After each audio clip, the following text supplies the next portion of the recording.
네, 최근에 글로벌 증시가 정말 말 그대로 냉탕과 온탕 사이를 넘나들었습니다. 그래서 우리 시장이 어떻게 흘러가게 될지 글로벌 시장의 흐름이 가장 중요해 보이는데요.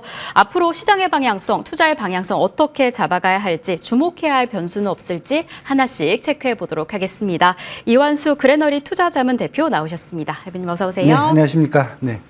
네, 정말 제가 말씀드린 것처럼 최근 글로벌 증시 냉탕과 온탕을 넘나들면서 불안감을 좀 고조시켰던 상황이었습니다. 너무 흔들렸던 상황 속에서 어떻게 해야 되나라는 고민을 좀 했는데 간밤 시장 안에서는 또 반등을 해줬습니다. 네. 3대 지수 모두 빨간불을 켜면서 마감을 해줘서 어떤 상황일지 더 궁금한데 대표님 최근 시장 흐름 어떻게 보고 계실까요? 네.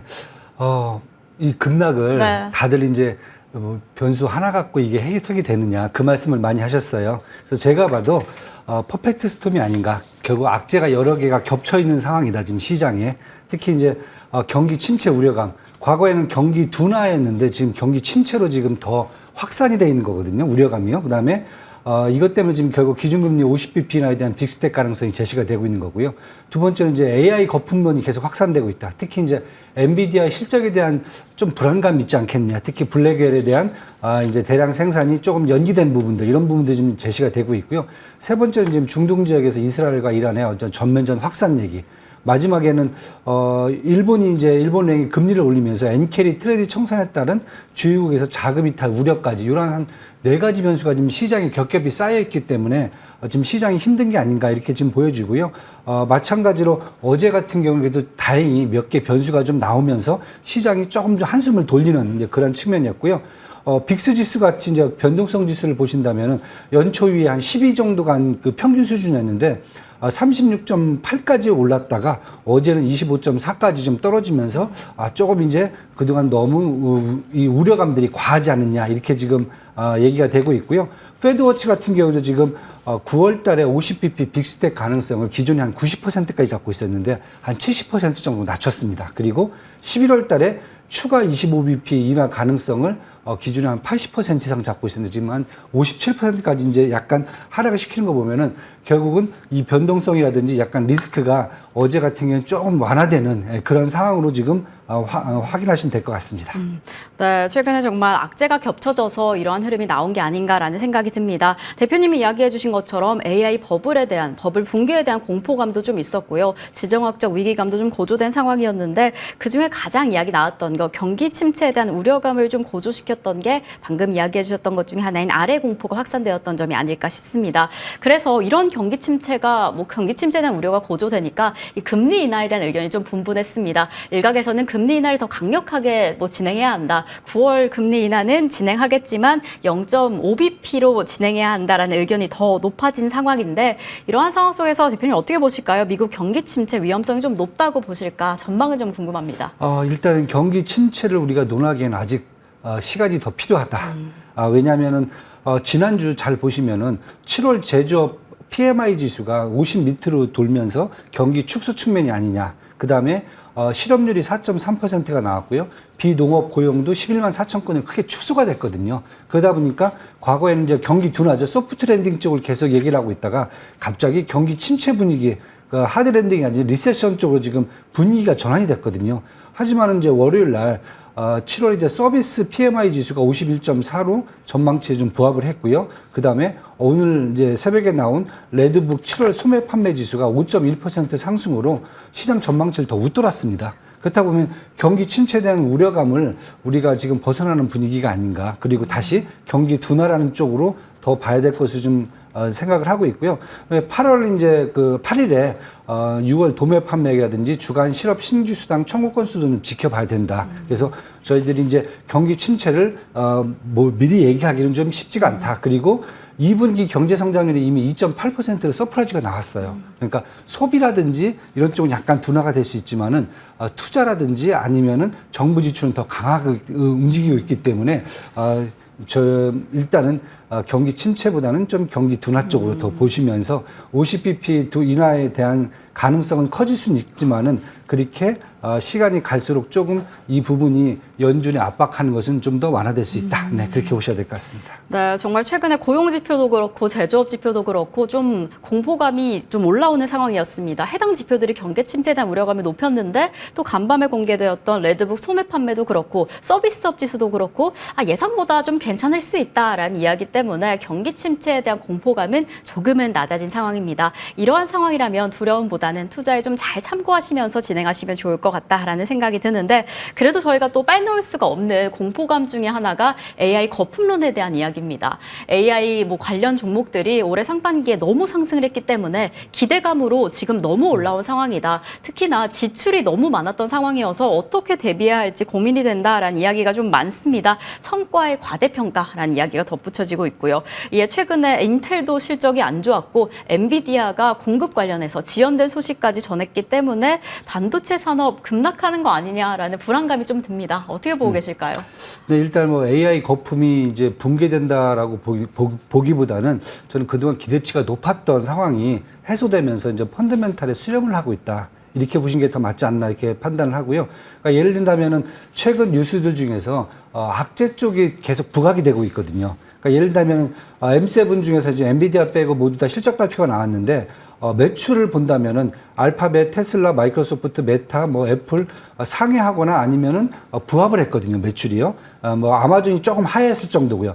EPS도 이제 테슬라를 빼고 모두 전망치를 상회할 정도였거든요. 하지만 가이던스가 2분기와 거의 비슷하게 제시가 되면서 그 부분들이 좀 문제가 됐습니다. 그러니까 쉽게 얘기해서 아직 시장에서 비용 부분이 크다는 거 하나 보셔야 될 것 같고요. 그 다음에 가이던스 쪽은 우리가 기대감이 높은 상황이기 때문에 시장 눈높이에 맞지가 않는다 이런 상황입니다. 그래서 보시면 또 반도체 중에서 AMD라든지 KLA라든지 아니면 오늘 나온 슈퍼 마이크로 컴퓨터, 팔란티어, 그 다음에 우버까지 보시면은 실적이 또 좋은 상황입니다. 반대로 인텔이 좀 충격을 줬지만은 아직까지는 저희들이 봤을 때는 엔비디아 28일날 엔비디아하고 29일에 나올 브로드컴까지는 저희가 시장에 어떤 실적 발표를 좀 지켜보시는 게 더 합당하지 않을까 이렇게 지금 보여집니다.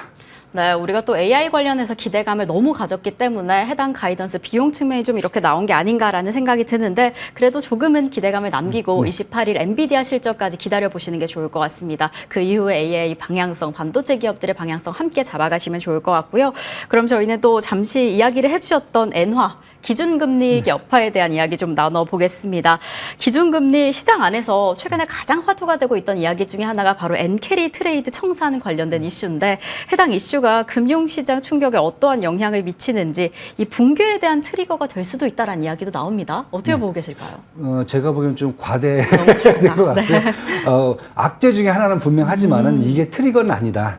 왜냐하면 이제 외환시장에서 금리가 낮은 통화를 매도하고 금리가 높은 통화를 이제 매수하는 차익거래 기법은 항상 있어 왔어요. 이제 최근에는 이제 엔화를 매도하고 달러가 유로를 이제 매수하는 전략이거든요. 이게 엔캐리 전략인데 규모가 한 20조 달러 정도에 달하는 것으로 추정이 되고 있습니다. 그리고 국내드 같은 경우에도 아마 일본계 이런 엔캐리 자금들이 한 16조 원 정도가 들어와 있는 걸로 지금 얘기가 되고 있거든요. 그래서 엔캐리 청산을 했을 경우에 유럽이라든지 미국같이 큰 시장에서는 충격은 그렇게 크진 않다. 하지만은 한국이라든지 대만이라든지 이런 작은 시장에서 충격은 좀 클 수가 있다. 이렇게 좀 보시면 될 것 같고요. 지금 보시기에 이제 엔화가 청산되면서 이제 달러라든지 청산되면서 미국이라든지 유럽에 있던 이제 자금들이 이제 유출이 될 수가 있는데 지금 보시면 저 달러 엔 환율이 160엔까지 급등했다가 불과 2주 사이에 144엔까지 지금 급락을 하는 모습을 보였거든요. 월엔 환율도 보시면은 856원까지 하락했다가 2주 만에 100엔당 한 949원까지 급등하는 모습을 보였습니다. 그래서 주로 이제 이머징 마켓 같은 경우에는 환율이 이제 떨어지고 이렇게 되면서 전반적으로 이제 자금 유출에 대한 우려감이 있을 수 있겠지만은 일본 같은 경우에는 반대로 이제 수출의 경쟁력을 잃을 수 있는 또 변수가 될 수가 있거든요. 그래서 아마 증시에 미치는 부분들은 환율 부분 쪽에서 아마 충격이 좀 올 수 있지 않겠냐 이렇게 지금 판단을 하고 있습니다. 네, 해당 이슈 우려해야 하는 요인은 분명하지만 붕괴 트리거다라고 하는 것은 좀 과한 이야기다라는 이야기를 해주셨습니다. 최근에 엔화도 그렇고 정말 정신없이 흘러가고 있는데 해당 이슈가 환율에 어떠한 영향을 미치는지 그 정도부터 먼저 체크해 보시는 게 중요할 것 같습니다. 자, 이렇게 저희가 엔화, 엔캐리 트레이드에 대한 이야기를 해주시면서 잠시 미국 증시 안에서 작은 나라들이 더 큰 영향을 미칠 것이다라는 이야기를 해주셨습니다. 정말 그래서인지 우리 증시 이번 주에 정말 너무 많이 흔들리는 모습을 보였고 우리 증시뿐만 아니라 일본도 그렇고 대만도 그렇고 정말 큰 낙폭을 보였습니다. 그 이후에 이제 퍼펙트 스톰이 좀 지나가고 있다라는 느낌도 받기는 했는데 이럴 때 투자 전략 어떻게 잡아가야 하나 좀 궁금합니다. 어떤 대응 전략이 필요한지 어떤 흐름을 가져가야 하는지 궁금한데 이 안에서 관심을 가지셔야 하는 분야는 어떻게 될까요?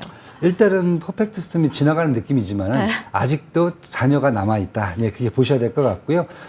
일단은 중동의 지정학적 불안은 더 지금 확대가 되고 있고요. 그다음에 엔캐리가 청산은 되고 있지만은 그래도 완전히 청산되려면 좀 시간이 좀 필요하다. 이런 부분까지 좀 확인을 좀 하셔야 될 것 같아요. 그렇다고 보면 당분간 좀 해지 수단을 활용해 갖고 시간을 좀 벌어야 되지 않겠느냐. 특히 해지 수단 중에서 국채를 활용한다든지 인버스 전략 아니면 그 안전자산인 금 같은 것을 좀 활용해 갖고 당분간 좀 해지를 하고 태풍이 좀 지나간 다음에 그 다음에 전략을 다시 한번 수정하는 게 좋지 않겠나 이렇게 좀 보고요. 국내도 지금 마찬가지로 보고 있고요. 국내도 이렇게 본다면 지금 해지 수단은 이제 국채라든지 인버스 전략 등 금을 활용하면 괜찮을 것 같고요.